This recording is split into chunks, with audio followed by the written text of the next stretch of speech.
Nós estamos trabalhando a série Inteligência Emocional e hoje nós vamos falar sobre inimigos internos e externos. E o texto, a gente vai sair um pouquinho da apresentação só por causa do texto, tá? Então vamos colocar lá na Bíblia, Números 13, a partir do verso 25, na Ara, tá? Números 13, a partir do verso 25, na Ara. Diz assim a palavra do Senhor: ao cabo de 40 dias voltaram de espiar a terra, caminharam e vieram a Moisés e a Arão e a toda a congregação dos filhos de Israel no deserto de Parã, a Cádiz. Deram-lhes conta a eles e a toda a congregação e mostraram-lhes o fruto da terra. Relataram a Moisés e disseram: fomos à terra que nos enviaste, e verdadeiramente mana, leite e mel. Esse é o fruto da terra. O povo, porém, que habita nesta terra é poderoso, e as cidades muito grandes e fortificadas. E também vimos ali os filhos de Anak, que são os gigantes. Os amalequitas habitam na terra do Neguebe, os heteus, os jebuseus e os amorreus habitam na montanha, os cananeus habitam ao pé do mar e pela ribeira do Jordão. Então Calebe fez calar o povo perante Moisés e disse: eia, subamos e possuamos a terra, porque certamente prevaleceremos contra ela. Porém, os homens com que ele tinha subido disseram: não poderemos subir contra aquele povo, porque é mais forte do que nós. E diante dos filhos de Israel infamaram a terra que haviam espiado, dizendo: a terra pelo meio da qual passamos a espiar é a terra que devora os seus moradores, e todo o povo que vimos nela são homens de grande estatura. Também vimos ali os gigantes, os filhos de Anak são descendentes dos gigantes, e éramos aos nossos próprios olhos como gafanhotos, e assim também éramos aos seus olhos. Capítulo 14, a partir do verso 1. Levantando-se, pois, toda a congregação e gritou em voz alta, e o povo chorou aquela noite. Todos os filhos de Israel murmuraram contra Moisés e contra Arão, e toda a congregação lhes disse: tomara tivéssemos morrido na terra do Egito, ou mesmo neste deserto. E por que nos traz o Senhor esta terra, para que caímos à espada, e para nossas mulheres e nossas crianças sejam por presa? Não nos seria melhor voltarmos para o Egito? E diziam uns aos outros: levantemos um capitão e voltemos para o Egito. Amém. Até aqui. Irmãos, aqui nós temos o relato de um povo que recebeu uma promessa de Deus. E a promessa de Deus é que eles entrariam numa terra maravilhosa, uma terra que mana leite e mel, uma terra que é uma figura do céu, uma terra que Deus ia dar a eles por promessa. E essa promessa já era antiga, porque essa promessa já era desde os tempos de Abraão. E esse povo viu o poder de Deus, e viu o poder de Deus se manifestar lá no Egito, quando Deus destronou no Egito todas as entidades malignas que eles adoravam naquele lugar, e Deus as destruiu uma por uma, mostrando a todo o povo quem Ele é, o seu grande poder e a sua grande força. E o nosso Senhor, com mão poderosa, retirou do Egito os filhos de Israel, e lá eles puderam contemplar o poder de Deus, o favor de Deus, a graça de Deus, as maravilhas do Senhor. Eles viram isso, eles viram quem é o Senhor, e eles viram que mão é essa poderosa que os tirou daquele lugar de dura escravidão. Eles puderam ver como o Senhor faz, e puderam ter uma ideia do grande poder do Senhor. Contudo, eles ficaram 430 anos naquele Egito, sendo escravos. A mente deles se tornou uma mente inclinada à escravidão, inclinada à derrota, inclinada ao fracasso, inclinada à servidão. E mesmo vendo a forma poderosa como o Senhor os livrara, parece que aquela mentalidade estava tão arraigada neles, que ainda vendo os sinais de Deus, eles não desistiam daqueles pensamentos de derrota, de fracasso, de covardia, de timidez, de não acreditar nem em Deus e nem nas promessas de Deus. É por isso que, coloca de novo na Bíblia para mim, na Provérbios 4:23, na nova tradução da linguagem de hoje, o texto fica melhor nessa tradução. Lá está escrito cuidado, mais ou menos isso, cuidado, Provérbios 4:26 na linguagem de hoje. Cuidado com o que você pensa, porque a sua vida é dirigida pelos seus pensamentos. E a gente vê um povo que está andando com Deus, mas que está com um pensamento errado. E eles vão enfrentar aqui nesse texto inimigos. E esses inimigos são os jebuseus, os amorreus, os heteus, os heveus, sobretudo os gigantes. E apesar de caminharem todo esse tempo com Deus, a mentalidade deles não mudou. Na verdade, nós vamos ver aqui que Moisés escolheu 12 príncipes. Esses príncipes não são homens qualquer. São cabeças do povo de Israel, cabeça de cada tribo, o líder de cada tribo. Nós não estamos falando de homens despreparados, mas estamos falando de príncipes no meio do povo. E Deus, com certeza, estava esperando deles uma resposta diferente daquela que eles trouxeram. Porque dos 12 espias, ou dos 12 príncipes, 10 deles vieram para infamar a terra e jogar lama em cima da promessa que Deus havia feito. O que nos leva a entender, irmão, já de partida, pode voltar para a apresentação, já que o texto não veio. O que nos leva para entender já de partida, irmãos, que ainda que andemos com Deus, ainda que a gente caminhe com Deus por muito tempo e veja milagres, sinais e maravilhas, Deus pode permitir que gigantes ou inimigos externos se levantem contra nós, a fim de Ele nos mostrar os nossos inimigos internos. Porque o que está errado dentro da gente não vai aparecer quando tudo está bom e quando tudo é favorável. Quando as circunstâncias estão boas, tudo é bom, a gente funciona bem, o nosso mundo interior está resolvido, não tem crise, não tem problema. Mas os inimigos internos, como eu trabalhei na outra mensagem, os sabotadores, ou aquelas crenças limitantes, ou o tipo de pensamento que você tem sobre você mesmo, isso pode destruir, pode acabar, pode anular, pode desfazer o plano que Deus tem para a nossa vida.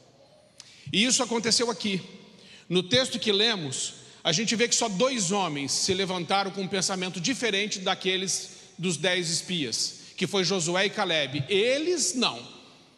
Esses 2 falaram assim: não, nós vamos possuir a terra, a gente vai entrar nesse lugar, nós confiamos em Deus. Mas os 10 outros infamaram a terra.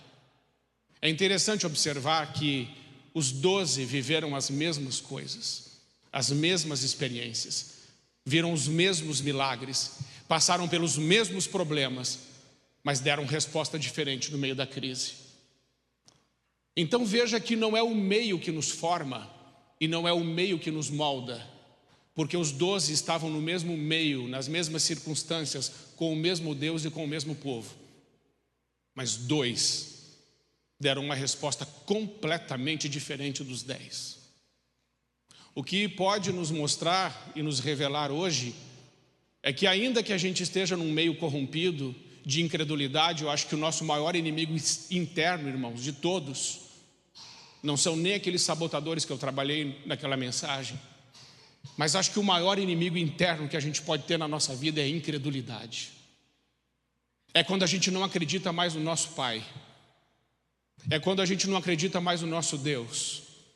É quando desistimos de acreditar das promessas de Deus para a nossa vida, e que Ele tem um lugar para nós que mana leite e mel. E aqueles 10 espias infamaram a terra, e Deus fica extremamente irado.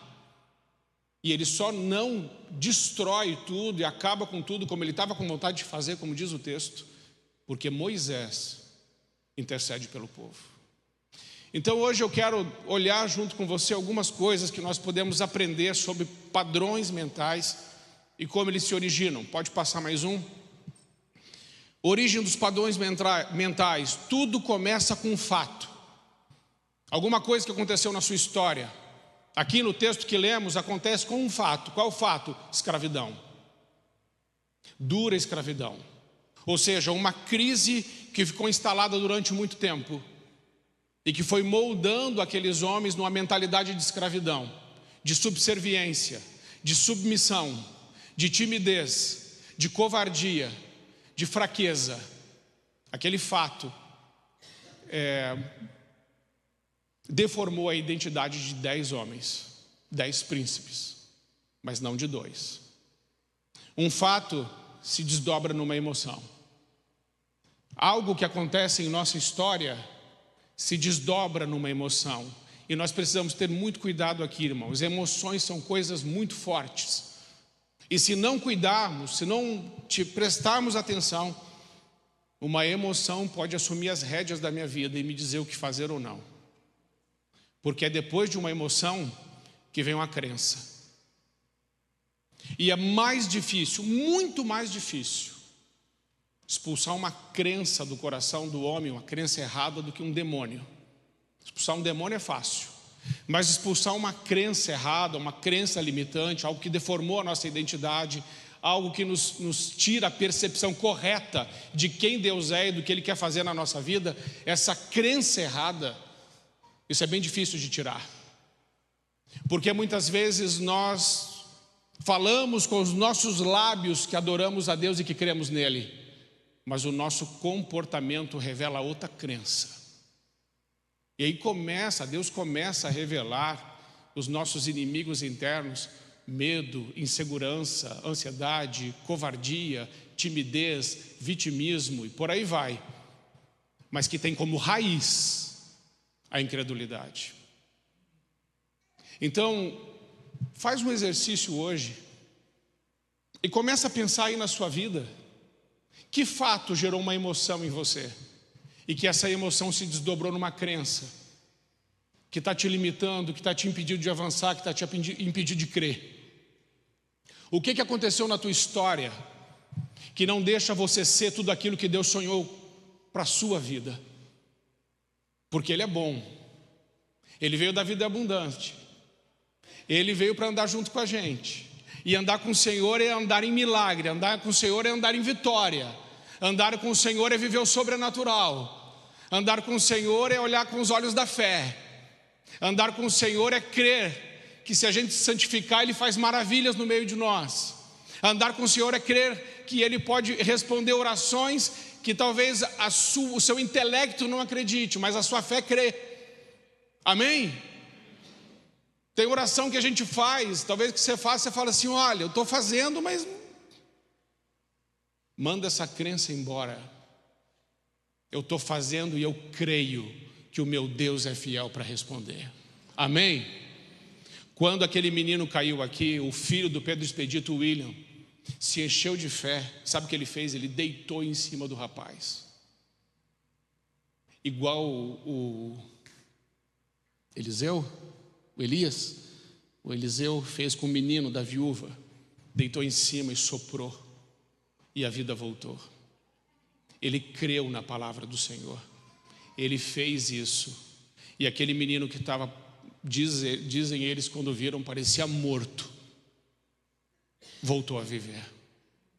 Eu lembro quando a Márcia estava no hospital e ela estava morrendo, eu sabia que ela estava morrendo, mas eu estendi a minha mão e falei assim: espírito de morte, eu te expulso em nome de Jesus.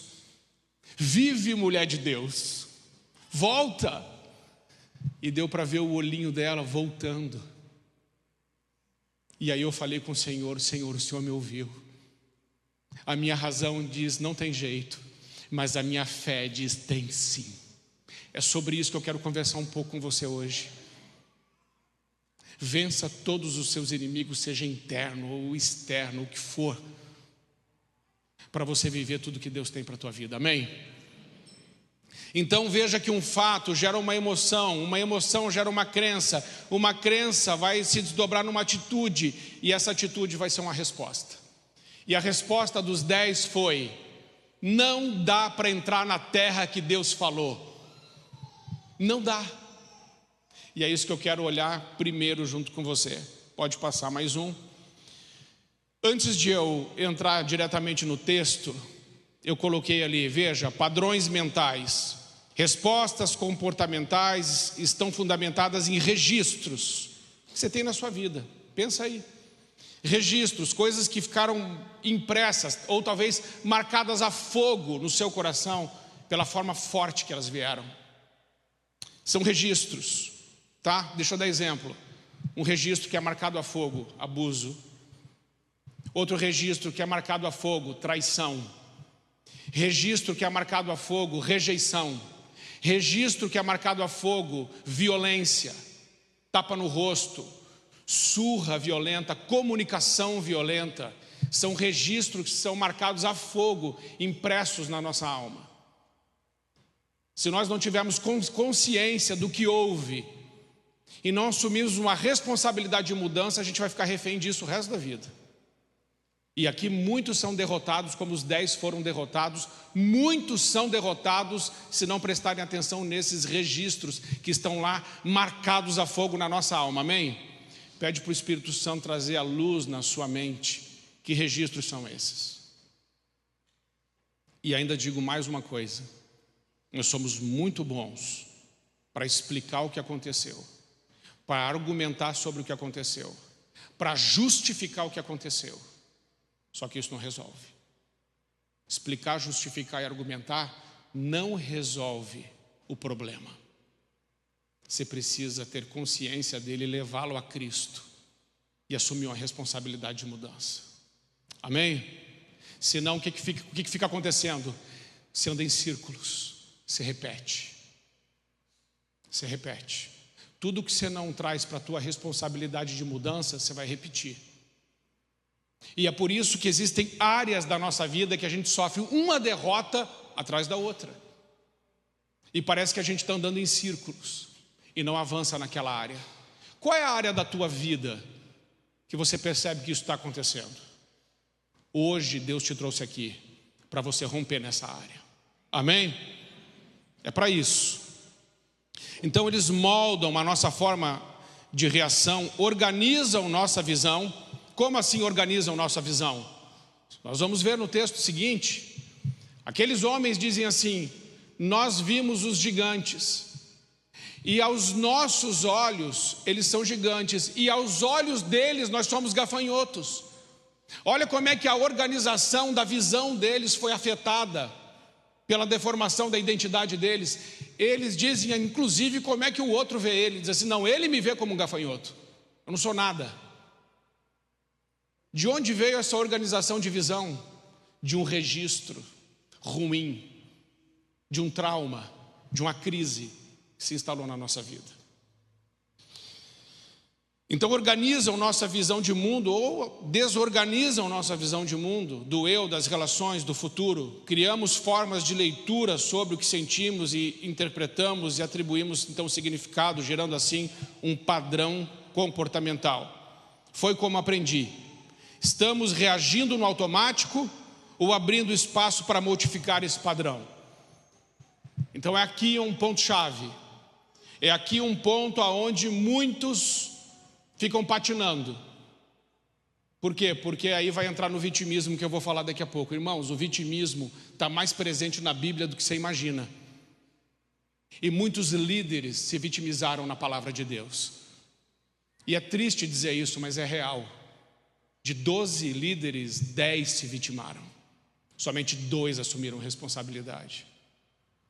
É por isso que a gente vê tanta gente patinando e pouca gente avançando. Eu estava comentando aqui com o pastor Eduardo, eu fico indignado quando eu recebo o WhatsApp de pastor falando assim: vou me candidatar esse ano, vou ser vereador. Sabe por que o evangelho não avança? Ele não avança porque o sonho do pastor é ser vereador. Cara, larga a mão de ser pastor. Dá um amém, pelo amor de Deus. Vai fazer outra coisa. Fico irado com isso. Por quê? Porque se Deus te chamou para fazer uma coisa, faça. Amém? Se Deus diz que é para você fazer um negócio, faça. Ele é contigo. Não fica tirando para todo lado para ver onde é que vai dar melhor. Fecha parênteses. Está passando. Fico doido. Então, para animar você, separei um videozinho que fala sobre padrão mental. Vamos ver, passa aí. Não sabe o quê? Eu não sei nadar. Quantos anos tem? Aumenta 6. o som, isso.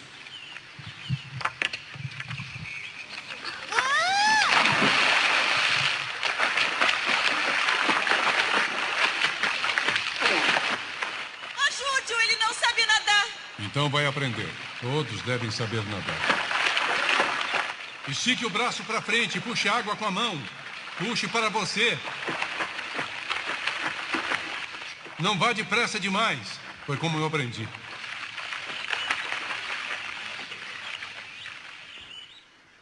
Eu consegui, Beraldo, eu consegui. Bom, Mas como é que ele vai voltar? nadando.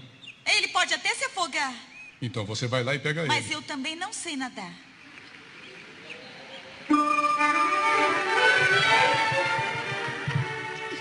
Bonitinho, né? Mas o que que revela ali? A gente faz aquilo que a gente aprendeu. Então ali o John Wayne está falando, ó, eu aprendi assim. Quantos anos você tem, menino? 6. Não sabe nadar ainda? Não. Tchum. Todos devem aprender a nadar. Se nós não pararmos para ver qual é o nosso padrão de comportamento e fazer uma análise séria nele, a gente vai começar a repetir o que é errado como se fosse uma coisa certa. E a gente não cresce. Por isso, uma forma de vencer os inimigos internos e externos é pedir ao Espírito Santo. Espírito Santo, me dá consciência dos meus padrões. Me dá consciência do meu jeito de agir. Aquilo que eu aprendi. Me dá consciência dos meus mecanismos de defesa. Me dá consciência das minhas feridas, das minhas dores, das minhas perdas, das minhas mágoas, das rejeições que eu sofri, das desilusões que eu sofri. Traz a consciência à luz, porque pode ser que eu esteja sendo guiado por essas coisas e não pelo Espírito Santo de Deus. E se eu não for guiado pelo Espírito Santo de Deus, com certeza eu não atravesso o Jordão, e com certeza eu não entro na terra prometida.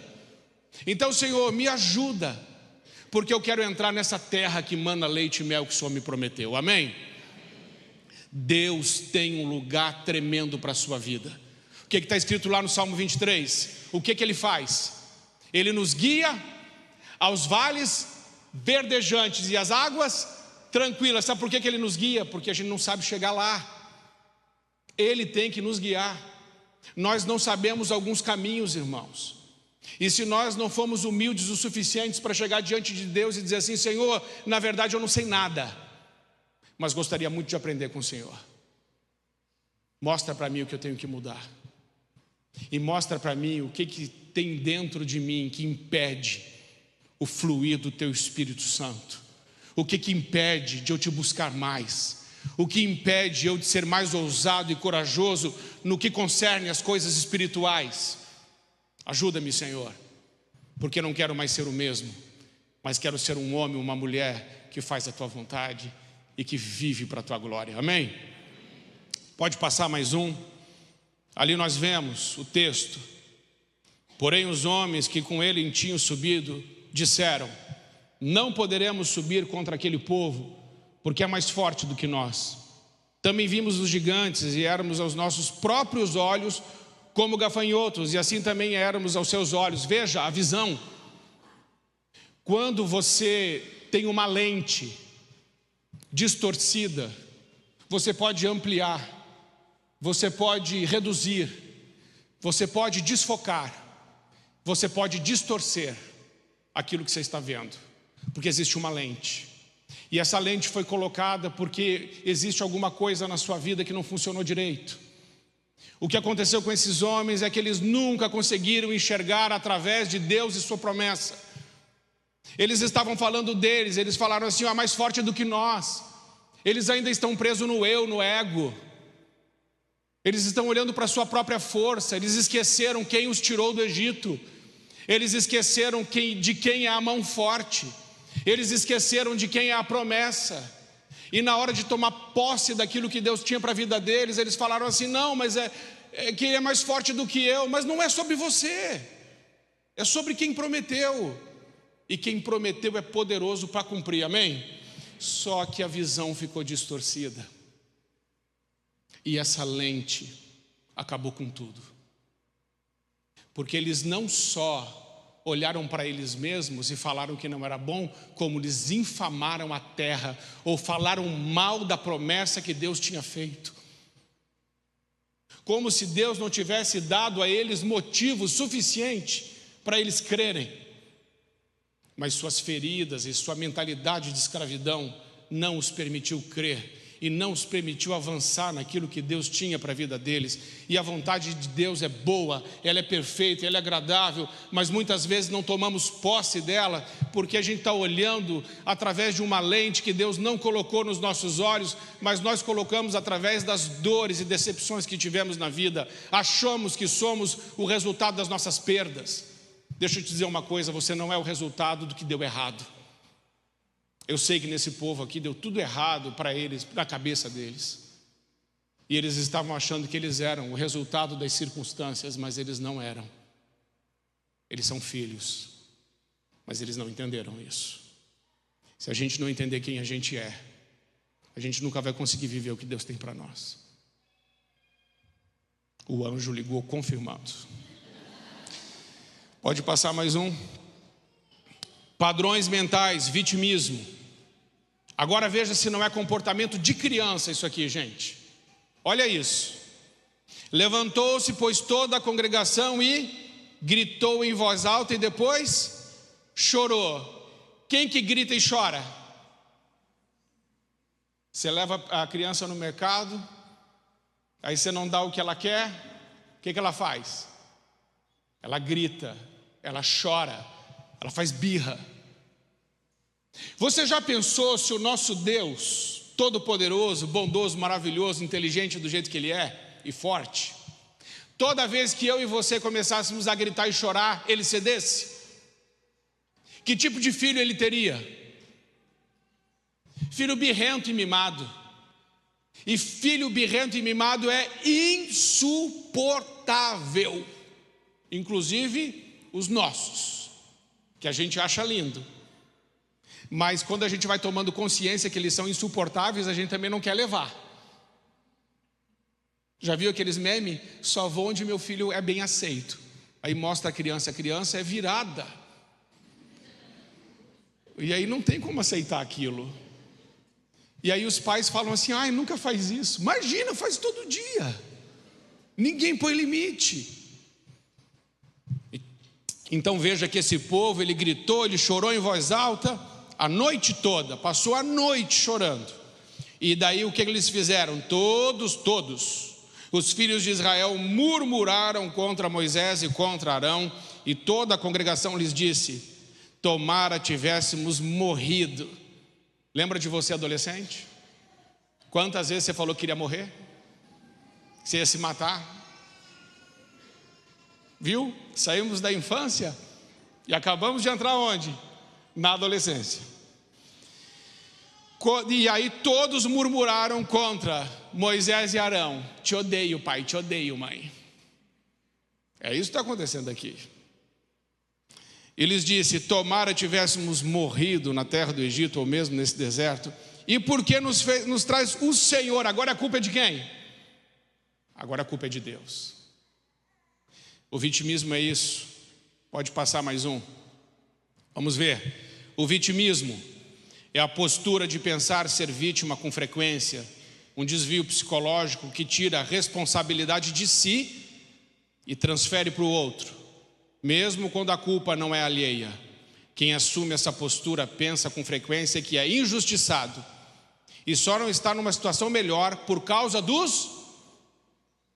Você não entendeu, pastor? Eu não avanço porque é muita gente invejosa. Sempre tem alguém para me passar a perna. Como o mundo é mau. Para. com isso sua bênção. Consequências do vitimismo. Veja, quais são as consequências? Nenhum dos homens, tendo visto a minha glória e os prodígios que eu fiz no Egito e no deserto, todavia me puseram à prova já 10 vezes, que é Deus falando, e não obedeceram a minha voz, nenhum deles verá a terra que com juramento prometi a seus pais, sim, nenhum daqueles que me desprezaram haverá. Deus fica bravo. E chega uma hora que ele fica tão bravo, que ele fala assim: olha, eu já te falei 10 vezes, para com isso, mas você não parou, então tá bom, você não vai ganhar mais. Existe isso. Então, se você está na 9, você veio no culto certo, você está no lugar certo. Chega de birrar com Deus. Quantas vezes Ele tem falado com você? Quantas vezes Ele tem dito a você: confie em mim, creia em mim, eu criei você. Você não se criou sozinho, você não escolheu nascer, você não escolheu seu sexo, você não escolheu sua cor, você não escolheu nada. Eu escolhi para você. Só que eu não escolhi só você nascer. Efésios 2, verso 10 diz: eu separei boas obras para você andar nelas. Até quando você vai fugir disso? Por quanto tempo ainda você vai fugir das obras que eu separei? Até quando você vai vir conversar comigo me convidando para eu fazer a tua obra? Deus não tem compromisso com a tua obra, Ele tem compromisso com a obra dele. Ele criou obras para que você andasse nelas. E não se engane, você não será uma pessoa realizada fora das obras de Deus. Você poderá até ser feliz, mas nunca será realizado. E há uma grande diferença entre felicidade e realização. A felicidade é totalmente circunstancial. Para eu ser feliz, eu preciso somente que as circunstâncias colaborem em meu favor. Então, se eu faço um plano e ele dá certo, eu fui feliz. As circunstâncias colaboraram, deu tudo certo, fui feliz. Eu gosto do exemplo da viagem. Você programa uma viagem e vai, deu tudo certo, não é? O aeroporto não foi alagado, você conseguiu pegar o seu voo, você chegou lá, não choveu, o seu avião não caiu, a comida não te fez mal, a piscina estava boa, a companhia estava boa, você volta, feliz da vida, coloca no Instagram, depois coloca até TBT, porque não tem mais dinheiro, fica só no TBT. Fica lá, TBT, daquele momento feliz. E aí você fica vivendo, esperando qual vai ser. Aí você abre o calendário e fala assim: meu Deus, qual é o próximo feriado? Ou chega no início do ano, marca você feliz aqui, aqui, aqui, aqui e aqui. 5 vezes no ano você feliz, porque o resto não dá para aguentar. Eu preciso dar uma saidinha. Isso é felicidade, isso é vida sem Deus. E realização é diferente disso. E realização é quando você está vivendo com Deus. E aí tem uma tempestade na sua vida, e você fala assim: meu Deus, estou vivendo uma tempestade. Mas aquela tempestade que Deus trouxe para a sua vida é só para Ele poder se manifestar e dizer assim: está vendo? Eu acalmo o mar, eu acalmo o vento, eu estou com você, eu amo você. Aí chega a doença, você fala assim: vou morrer, não tem jeito. Aí Deus fala assim: calma, eu estou aqui. A doença não é para a morte, mas é para você conhecer que eu sou o Deus que traz a saúde e a vida abundante. Ah, pastor, mas acabou a comida. Não tem problema, eu estou aqui. Coloca o que você tem na minha mão e eu multiplico. Nunca vai faltar. Você está entendendo? A realização é você estar bem sempre, porque você está andando com Deus. A palavra de Deus diz que quando os discípulos eram açoitados e presos, eles saíam das prisões, eles estavam cantando na prisão e saíam felizes da prisão, porque estavam sofrendo pelo nome de Jesus. Não tem tempo ruim para quem anda com Deus. Não tem segunda-feira, gente. Aquele troço de ficar deprimido no domingo, quando o Faustão acaba, não existe isso. na vida do cristão. Antes de me converter, eu ficava mal quando o Faustão estava acabando. Falava: Senhor, amanhã é segunda, e os meus inimigos internos e externos estavam loucos. Bom, eu sei que com você era alguma coisa parecida também. Agora vamos ver o próximo. Isso, mastigá-los como pão. Irmãos, eu amei essa frase do Josué. Ele viu o inimigo, ele falou assim: gente, a gente pode ir, o Senhor vai entregá-los na nossa mão, e nós vamos mastigá-los como pão. Eu falei: cara, que líder, que inspiração para a gente. Então Caleb fez calar o povo perante o Moisés e disse: eia, subamos e possuamos a terra, porque certamente prevaleceremos contra ela. Aí depois diz: se o Senhor se agradar de nós, então nos fará entrar nessa terra, e nola dará terra que mana leite e mel. Então somente não sejais rebeldes contra o Senhor, e não temais o povo desta terra, porquanto como pão os podemos devorar. Retirou-se deles o seu amparo, o Senhor é conosco, não o temais. Enquanto uns 10 estavam olhando para si mesmos, e olhando para as circunstâncias, e falando assim: não tem jeito, porque quando eu olho para a minha vida e olho para as circunstâncias, não dá, a gente não vai conseguir, esquece. Você já disse isso alguma vez na vida? Não tem jeito. Mas Josué e Caleb têm uma outra percepção, porque eles têm um outro registro, porque eles têm uma outra forma de enxergar, e a lente dele é através de Deus, é através da promessa de Deus e da palavra de Deus. E o que eles dizem é assim: eia, gostei do Caleb falando isso, eia, subamos, vamos lá, vai dar certo. Sabe por quê? Porque foi Deus quem prometeu, e Ele é fiel, e Ele é bom, e Ele é santo, e Ele é justo, Ele é verdadeiro, Ele faz milagres, ninguém pode ir contra Ele. A gente está caminhando junto com Ele nesse deserto todo. Ele nos tirou do Egito, Ele nos deu pão para comer, Ele nos deu água para beber, Ele tem uma coluna de fogo de noite para a gente não passar frio, Ele nos cobre com uma nuvem de dia para a gente não passar calor. Ele está cuidando da gente esse tempo todo. Você acha realmente que agora, bem na hora de a gente entrar na promessa, Ele vai nos desamparar? É claro que não. Ele está conosco, é só a gente ir. Mas eles falaram assim: não vai dar. Por quê? Porque aquele registro maldito do que deu errado na vida deles era mais forte do que as impressões e a verdade de Deus que se manifestava diante deles todos os dias. Sabe, só o fato de a gente acordar já é um grande milagre de Deus. Se você está vivo e se você está viva, é porque Deus tem um plano, um propósito ainda na sua vida. Porque a hora que Ele te chamar, irmãos, olha, começa a viver o plano de Deus agora. Sabe por quê? Porque pode ser que um anjo já esteja com a tua senha na mão. Ai, pastor, Deus me livre. Pode ser. E ele fala bem o teu número, tal, pum. Então por que você vai ficar adiando de viver coisas tremendas com Deus? Porque você está olhando aí o que não deu certo na sua vida. Inteligência emocional também tem a ver com a gente pedir o Espírito Santo que traga consciência do que houve e a gente assumir a responsabilidade da mudança. Amém, irmãos?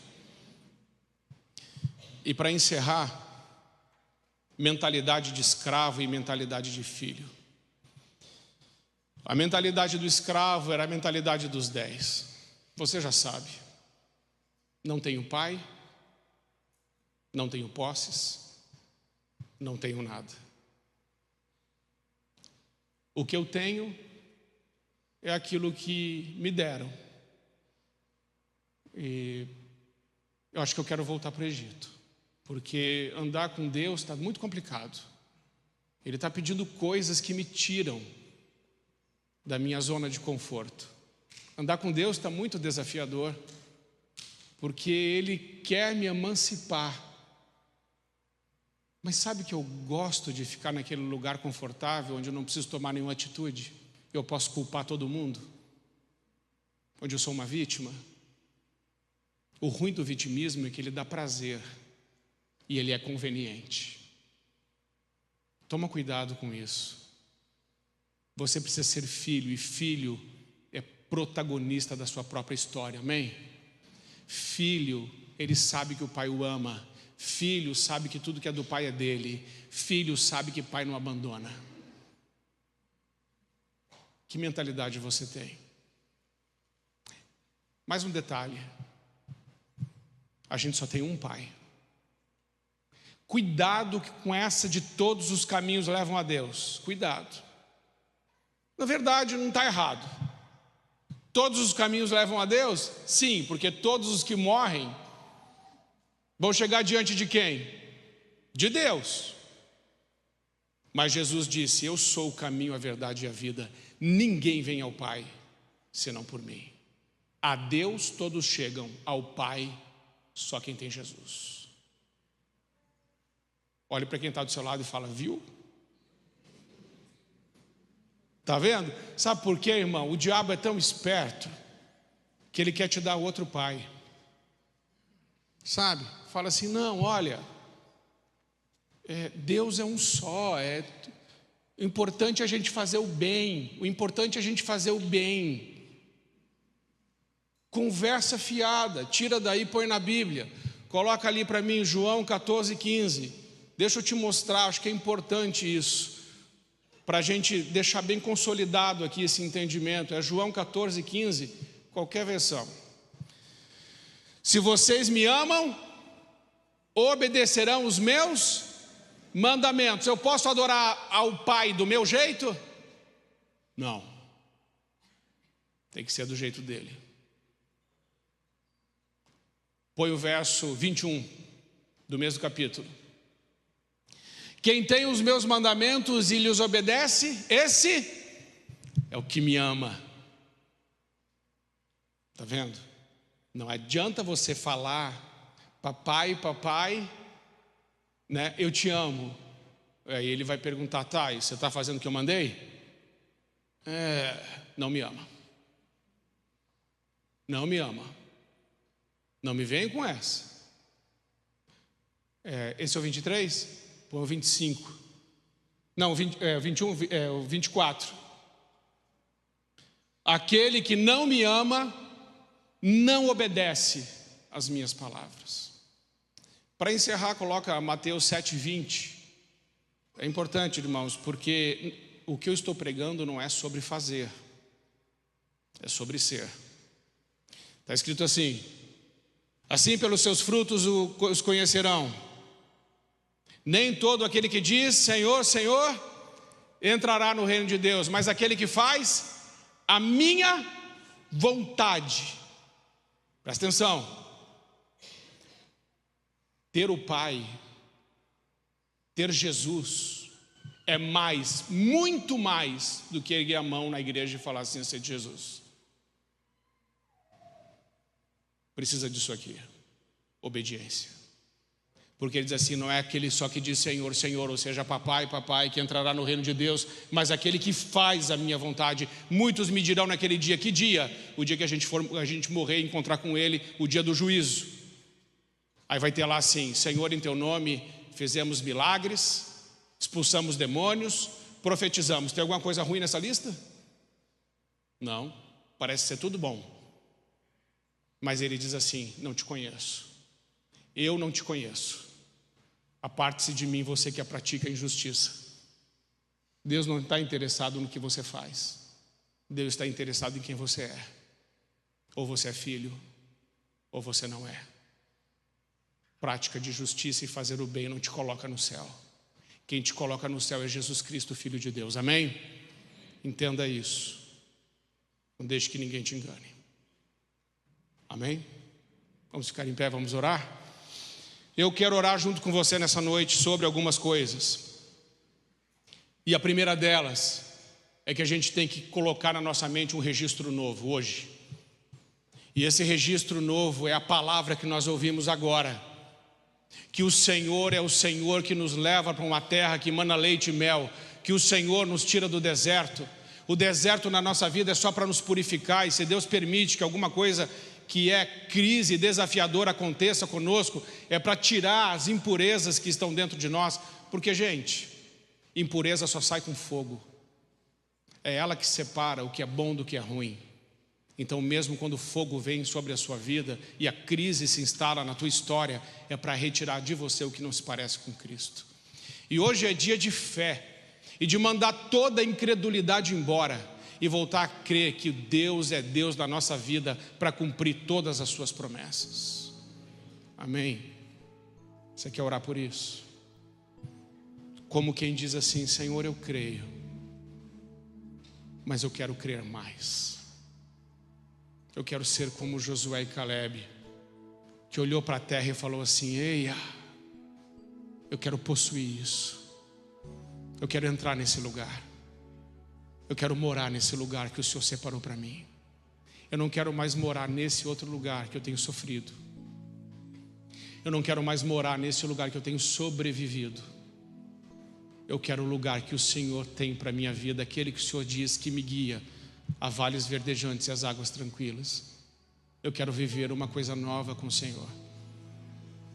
Deus não cria filhos para matá-los no deserto. Deus cria filhos para levá-los a um lugar tremendo de muita alegria e paz, mas não nos isenta das lutas, para que a gente amadureça e não fique como um crente mimado, chorando e gritando e acusando as pessoas porque não avançou, mas cresceu, se responsabilizou, creu e avançou. Amém? Você quer orar isso?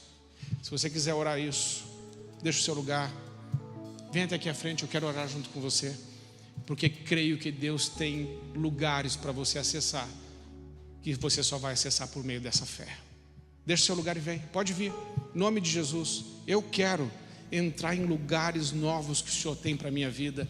Eu quero avançar naquilo que o Senhor tem para mim. Eu não vou ficar aqui nessa posição mais.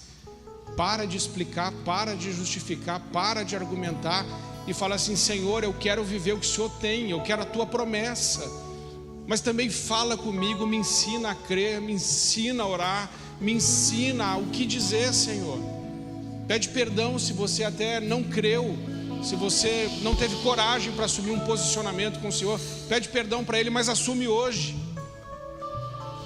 em nome de Jesus. Em nome de Jesus. E se você quer hoje, está aqui nessa noite, não aceitou Jesus como seu único e suficiente Senhor e Salvador, hoje é o dia de você recebê-lo. Jesus é mais, muito mais que uma religião. Ele é uma pessoa. Ele morreu por você naquela cruz. Ele ama você. Ele nunca vai te deixar, Ele nunca vai te abandonar. Então precisamos vencer essas travas que tem dentro de nós, as narrativas que construímos para não fazer aquilo que Deus está pedindo. Cuidado com isso, porque quando a gente lê os relatos bíblicos, a gente vê narrativas que estão na verdade embasadas e fundamentadas no medo e na insegurança. Mas o Senhor criou um povo para Ele, os seus filhos, para serem cheios de coragem, ousadia e o poder do Espírito Santo. Amém? Tem alguém aqui que quer confessar hoje Jesus como seu único e suficiente Senhor e Salvador? Só erga a sua mão, quero orar por você. Amém, Deus abençoe. Mais alguém? Deus abençoe. Alguém aqui na frente? Deus te abençoe, Deus te abençoe, Deus te abençoe. Amém. Lembrando, irmãos, se você aceitou Jesus, olhe para mim, preste atenção, preste bastante atenção. Eu não sei por que muitas vezes nós pregadores facilitamos tanto as coisas. Preste muita atenção. Você pode aceitar Jesus, mas Jesus pode não te aceitar. Jesus não é qualquer um, que Ele aceita qualquer coisa de qualquer jeito. Jesus é o Filho de Deus, e Ele te ama com amor incondicional. Mas não faça Ele de bobo, porque Ele não é. Não insulte, não se prostitua. Se você o realmente quer como Senhor e Salvador da sua vida, leve isso a sério. Leve isso muito a sério. Porque nós vimos hoje nesse texto a paciência dele. Chega uma hora que ele não vai deixar de te salvar, mas chega uma hora que ele fala assim: eu não vou mais fazer o que eu ia fazer, porque você está só brincando comigo. Então não brinque com Deus, porque Ele não brincou naquela cruz quando morreu por nós. Ele não estava brincando. Ele foi açoitado, Ele foi humilhado, Ele foi cuspido, Ele foi traído. Ele ficou 6 horas pendurado naquela cruz, sofrendo, gemendo por nós. Com que seriedade temos tratado isso? Então você que recebe Jesus hoje como seu único e suficiente Senhor e Salvador, saiba disso. Ele nunca vai te deixar, Ele nunca vai te abandonar, mas Ele espera de você a mesma postura.